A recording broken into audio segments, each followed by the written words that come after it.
All right, 101 Part-Time Jobs has now reached 400 episodes. So thank you. Cheers for listening to this independent music podcast. One of the main reasons we've been able to keep going is because of our advertisers. The people that we work with share our messaging in supporting independent musicians and artists. So for the next few minutes, you're going to be hearing some branded messages from companies that we like, that we're working with. Thank you for your support and listening to this show. If you're looking to buy your next instrument, piece of music tech or accessory, look no further than Dawson's. Now with a brick and mortar store on the iconic Denmark Street here in London and online at dawsons.co.uk, Dawson's carries heritage guitars, harmony, mono and other major music brands like Fender, Martin guitars, Marshall, Orange amps and more. You'll hear on this show how guitars have songs in them. And it's true. I've been playing this harmony silhouette with Bigsby that you can hear beneath this. And I've now got to start a new band because the songs are flowing. So if you're looking to pick up something special, head to Dawson's on Denmark Street or online. And with the voucher code 101 Part-Time Jobs, you can claim 5% off the Dawson's online music store when you spend £100 or more. That's voucher code 101 Part-Time Jobs over at dawsons.co.uk. Happy playing.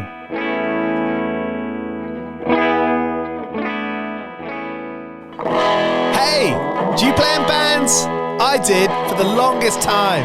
And I wish that I knew that Distrokid was a thing. I don't even think it existed back then. Distrokid makes music distribution fun and easy with unlimited uploads, and artists keep 100% of your royalties and earnings. 1 million plus artists rely on Distrokid to get their music on Spotify, Apple, YouTube, TikTok, Tidal, Instagram, and all the major streaming services. When you get Distrokid, you can see a Distrokid bank and withdraw your earnings. You get notified when you've earned royalties and you can withdraw via the app. And you can even check your streaming stats on Spotify and Apple. Get 30% off your first year on Distrokid by going to distrokid.com/VIP/101pod. 30% off for your first year. That's not bad. We know it's a tough world out there. Why don't you make it easier for yourself? And to get 30% off that free year as an artist, where you get 100% of your royalties and earnings, go to distrokid.com/VIP/101pod. All right, stay with me. I'll be right back after this.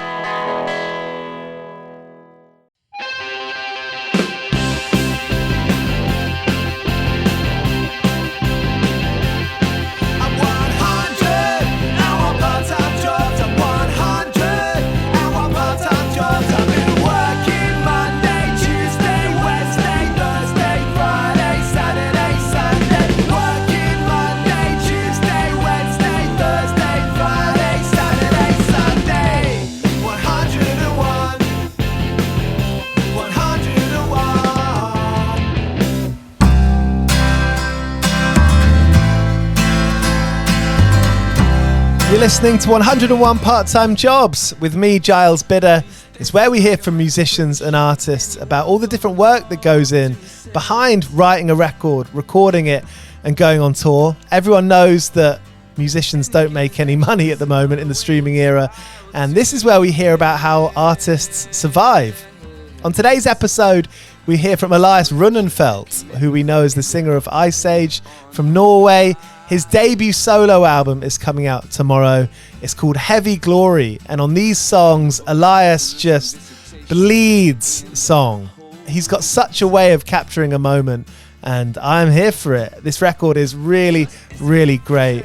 I recommend it. You're listening to 101 Part-Time Jobs. If you like this episode, make sure you click subscribe. We put out 2 episodes every week with artists and bands who we think are great. Hopefully you do too. And we'd love to have you along. So click subscribe if you want to get notified as and when we put out episodes.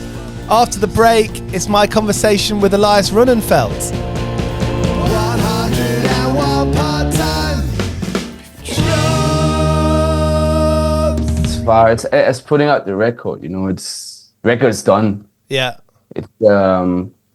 It's gonna come out the way it is, no matter what, you know. So yeah. So I kind of sealed the record up, and so my part of the the bargain is completed in that respect. Yeah, and you've done it before, so you kind of, do you know what to expect in terms of like how you feel about it and that excitement maybe, and those kinds of different a range of emotions that anyone would go through putting out a record? I mean, I just know that it's this funny feeling of being like a mother bird that's been mouth feeding a thing for a long time and kind of nurtured it to be a fully functioning being of some sort, and then you just kind of push it out the nest, and it'll do how it does, you know. It's it's kind of a funny feeling, like when you release singles and there's all this preparation and endless arrays of emails and various people involved in getting the thing put out into the world, and then it's the day and you just kind of pick some buttons, Yeah, and then you realize, oh shit, okay, there's not really, it's just kind of living out there. I can't do, yeah, whether it does well or not well, it doesn't really matter. Like I'm yeah. I'm not in control. It's just living out there. It's nice to kind of wipe the mental desk. Yeah. And it sounds like that, like no one else. I'm a big fan of like really melodic stuff, like I don't know, like Nick Drake and like Jeff Buckley and the kind of, and then when I got a bit older, you know, I was into, well, at the same time, I was into punk rock and hardcore, and going to local hardcore shows was like, that was where I met all of my friends. And so I've always like lived this kind of life of duality of like this sort of tension music and music that makes me really feel like either I'm having my heart broken or I'm getting a big hug, right? And I the latter feeling I get from No One Else, it's got a really nice, it's a big hug of a song. Well, that's nice to hear. Like, yeah, I've there's sort of there's ballads that just kind of crush you, and there's a comfort in that, and then there's those that kind of feels like a understanding, hand on the shoulder of some sort. Yeah. Yeah. So I mean, if it's able to do that, then great. Yeah. Do you feel it? I mean, maybe this is such an obvious question, but is it coming from a different part of your brain from other stuff you've written before? Are you reaching to different parts?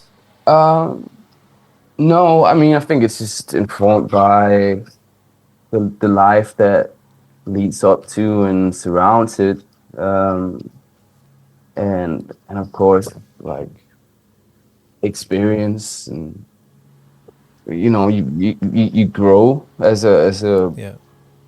writer and a performer as you just relentlessly do shit for years and years, you know. But Yeah. You spent your whole 20s being in a band. yeah, like we started touring heavily with Iceage when I was like 18, so I've been at it for a minute. But yeah, I mean, like, I don't know if it's a different part of the brain, but I mean, obviously it's a song that's informed by a certain level of like heartbreak and stuff, you know, so it's kind of written from within that. Yeah. Yeah, I think, you know, growing up it's hard. No one really, you never really learn how hard it is until you face it. Yeah, I mean, for sure, like when I was on my 30th birthday, I remember waking up and taking a sit at the edge of my bed, and like one of the first things that popped into my head was that, like, thank fuck that don't wake up through some strange magic 20 years old again, just because it'd be fucking exhausting to do that whole bit again, you know. Yeah, yeah. But It's all right, you know. I feel like when you're younger, you're oblivious to so much stuff. Um, and I kind of like um, the homeliness that comes with like having sat in your own brain and body for a little while longer. Yeah, for sure. It's like you furnish your own brain. You know, you've got a good couch, you got a nice TV. Yeah, something like that. Yeah, I get it. And then every now and again, your basement is flooded, but you know. 101, 101 part-time jobs. 101, 101, 101 part-time jobs. I mean, you mentioned earlier all the different sort of jobs and bits that go into putting out a record. This show is called 101 Part-Time Jobs. Yeah. And, you know, speaking to people who, you know, I speak to some people who work side hustles so they can keep on going with their bands. And maybe that band's playing to 1,000 people at times. And then I speak to people who are doing just the band and maybe they're not touring that much, but they're able to kind of sustain themselves that way. And I guess it comes down to like rent and living in an affordable area and maybe living a life that you can remain sustainable on what you got. So what do you think, what are the key parts that have been able to let you keep on playing music? Of course, the band's been touring since you're 18, but now you're making solo records. For you, is it a mix of touring and putting out records where you spend all your time doing it and then there's a bit of money coming through at the same time? Yeah, you mean like practically? Yeah, like, practically, like day to day. I think what sustained me through the years mostly was the willingness to be broke and live on nothing. Yeah, like I never had any like viable financial heyday. So I mean, like, yeah, like we did. I mean, like, I didn't need much. So the fact that I could even pay my rent with not having a boss and doing what I really care about, that was sort of great, you know. There was a couple of years when I did marching church where I didn't have any income at all. You know, I still owe my roommate 2 years of rent from that time. Let's start a crowdfunder. Yeah, and then just having like friends who were willing to pay your drink and a meal, you know. Good friends.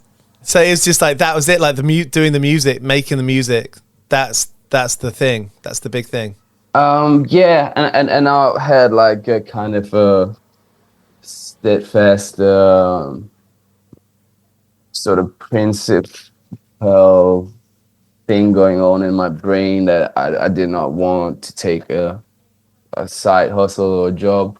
Some of the other guys in Iceage did for sure.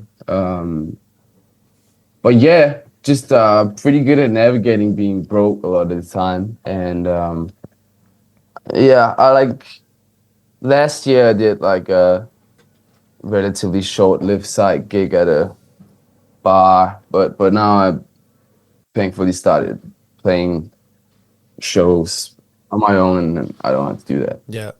How was the bar? In my times working in bars, I look back and I'm like, well, I'd finish my shift.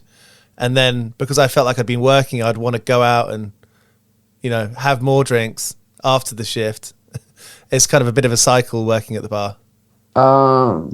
Yeah, I mean, like you fucking have to deal with some drunk, people, you know, and then it was also kind of strange because like, I'd get sort of recognized a lot there. And like, I'd be racing to empty some dishwasher. Yeah. While like some prick would stand on the other side of the bar and talk about me like I couldn't fucking hear him half feet away, you know. Yeah. Yeah, that's rude. And like and people like questioning me like oh, like you shouldn't be working here. It's like, well, I kind of have to, you know. Yeah. But it was okay. Yeah, people, I mean, I feel like now, like, you see people doing all sorts of stuff. And like, everything's so expensive now. I mean, in London at least. Like, I feel like there's there's a pretty much an understanding out of anyone I know making music. It's like, yeah, I do, you know, in that time, for example, between album campaigns or whatever you want to call it, like the time between finishing an album and going on tour, like, it's like a bit of an unspoken thing that people go to work doing other stuff, cash in hand stuff. Yeah. But it's also, you know, life is hard and everybody's trying to make ends meet, and you know, like it also can sort of be like a bit lame to look at musicians whining too much about having to grind a little bit and feeling like the world owes them a easier existence in Yeah. some capacity. Like fucking nobody has it easy, you know. Yeah. Yeah. Some people do, but you know. Are you in Copenhagen? Yeah. What's it like living there? I mean, I guess you spent a lot of your life there, but what's it? Are you able to live cheaply, or you know, within a margin? Yeah, my rent is cheap. But I mean, it's not a particularly cheap city to live in general. It's better than London for sure. Yeah. But it's a good city, man. I like it. Like, especially like having spent so much time on the run since I was a very young age. It was like it's always been a good sort of base, a place of return. I prefer it if I can get away from it every now and again, but Yeah. but like yeah, like Copenhagen, like kind of ripping up roots from an early age. Like it was nice to sort of stick around where you're from and like have some little consistency in your life. And it's a city that has a lot of good people and For sure. and like always friends I was happy to return to. My mother's here, you know, like Yeah. sisters here. Yeah. And is music a big thing? I grew up where I grew up, like the bands that come from where I'm from or my part of London, I feel, even though it's just in my mind and geographically, I feel like a connection to those bands. And do you have a similar thing for Denmark, like Denmark punk rock? Like Peter is on your solo record. Yeah, for sure. I mean, Peter, he played in Denmark's first punk band called Suds, and well, when I grew up in a neighborhood called Nørrebro, and there was this squad named the Ungdomshus, or the Youth House. That was kind of like the place to go to for a person like me when I was from like the age of 12 or something. But the punk scene around that place is very sort of crusty, political, like just like it was a lot of good bands there, but like nothing that really sort of spoke to me. And when I found Peter's records, that was like the first time I heard Danish music that really that was good, if not better than like their international counterparts at the time, and like where there was a really strong sense of individualism and self-expression that sounded like nothing else to me. And Peter has like such like a fingerprint of his own. Yeah. And that like kind of made me realize, oh, okay, like I can strive to do something that like kind of wants a bit more than like being a punk band that puts out 2 7-inches and sounds like the rest of them and then disappears, you know. Yeah. There must have been a bit of struggle doing that, like, because you're putting yourself out there, you're being vulnerable. Did you always feel like, were you comfortable in putting yourself out there and being vulnerable? Yeah, I mean, like the way we came out on the scene was not really in the most vulnerable fashion. We kind of got like a whole thing in Copenhagen going before anybody knew about us in other countries and stuff, where we, like, I just wanted to fucking explode onto the scene and show my complete disgust with how the music scene in Denmark was, in the indie world, in the punk world, everywhere else, and be nobody's friend. And the gigs were super antisocial and quite violent, and then it sort of developed from there, you know. But I think, yeah, there was always a vulnerability in the music. It kind of, like, I think one part of what we didn't want to do was posturing as well, you know. A lot of tough music involves a lot of posturing, and we definitely weren't going for that. So I don't know. It's yeah, like putting out music and stuff. Yeah, it is vulnerable, but you know, goes with the territory. Did you find it interesting kind of coming to England and going to America and, you know, becoming part of like what people consider like indie music at that time? Yeah, but we didn't really feel at home there either. And we were kind of railing against that too. But I did like that it kind of appealed in a sphere of music at large, rather than just like a certain punk niche or something, you know. Like I kind of wanted it to belong nowhere but move anywhere. Yeah. Do you think the way that you think about making music and putting yourself out there, do you think it's changed much over the last like 10, 15 years? I mean, at the root of it, it's kind of coming from the same place, like pretty genuine need of self-expression. Yeah. A pretty genuine need of trying to make sense of things, and making something that I feel like is worth believing in. I mean, that it's the same capacity. So yeah, I mean, like, you grow and you toy around with various means of expression, and you're able to do things you weren't able to do before. But the thing that fuels it is probably quite similar. Yeah. It's as simple as that. It's like, is it just trying to keep things simple? Yeah, I'm not sure I want to understand, you know, like there needs to be an element of mystery. You can't really cook it down into a formula.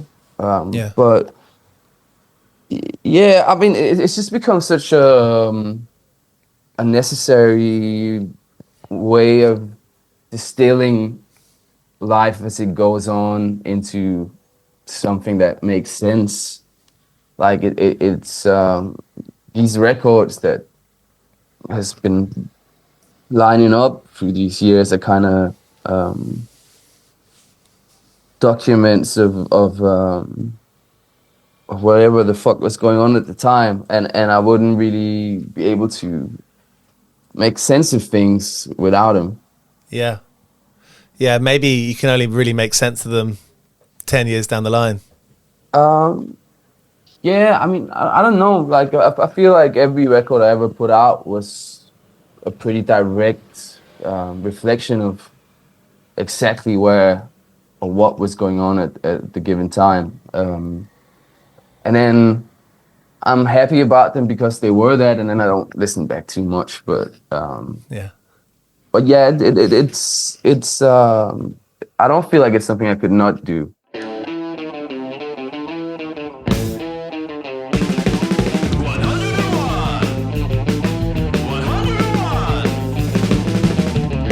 On Heavy Glory, what are your favorite lyrics on it? Do you have any particular favorite lines on it? I mean, overall, I'm pretty happy with it. You know, I think that Worm Grew a Spine is kind of a testimony that nobody can really fuck with me when it comes to that kind of lyric writing. Yeah, I like that. Like that song in itself is somewhat a lyrical achievement, I think. Yeah, awesome. That must feel good. Yeah, I mean, it's been a minute since I finished that thing, you know. Yeah. And it's coming out soon. It's kind of crazy. It's coming out in like a couple of weeks. But it always lines up in the way that you finish it, and then it takes a minute for the thing to get out, and just around the time that it comes out is the time that you accepted it, processed it, been excited about it, and then you kind of just you reach an acceptance of what it is, and then you kind of try and shove it away from you. Yeah. But I mean, like, thankfully, I've been writing a lot this year. Nice. So there's a lot of onwards to the next thing going on. Yeah. Which projects have you been writing for? All of them, or specifically one project? Well, all of it. Yeah. Like, I feel like I'm writing on like 3 records in my head. Yeah. At the moment, but yeah. But definitely Iceage has really gone under creative blossoming. Nice.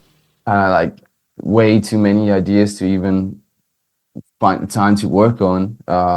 And like, yeah, it just seems to be going in a direction, you know? Yeah, sweet. Have you got a lock up? You got a practice space in Copenhagen that you're doing at with the others at? Yeah. We're still practicing at this place called Mayhem. It's a old car workshop, I think, that turns into like a warehouse venue. Nice. Like a non-profit space that we kind of grew up in and with, you know, like For sure. It was like a space that there was no rules whatsoever. No, nobody worked there. You could just kind of like take it over. There's no security, doorman, bar, shit you had to supply yourself, you know. Yeah. So especially being kind of wayward as we were, like, you could really, it was kind of a lawless space. And then later on, they put on some dividing walls that made it so we could practice space there. Oh, nice. Yeah. That's cool. Yeah, that's what we still rehearse. It's a good space. Just to end with, I always think it's like, I think it's kind of funny asking people about their worst ever days at work. You know, those days where you're like, if I get to the end of today unharmed, then life is good. Yeah. Have you got any memories of bullshit days? There was a bunch of time back where me and Jacob and Dan were sort of stranded in Detroit a little bit. We were all broke, and we took a demolition gig where you just got like, you know, 9-hour days, and then you got paid like $150 at the end of the day cash, and then you can go spend it right away, you know. But yeah, like, you know, going into asbestos-ridden basement in hazmat suits, reading out stuff. But it was also kind of fun, man. Like tearing down walls and like launching rubble and debris out of first floor hole in the walls into containers in the street. Yeah, no, that was kind of fun, actually. I worked the supermarket when I was like 15, 16. That was kind of miserable. Yeah.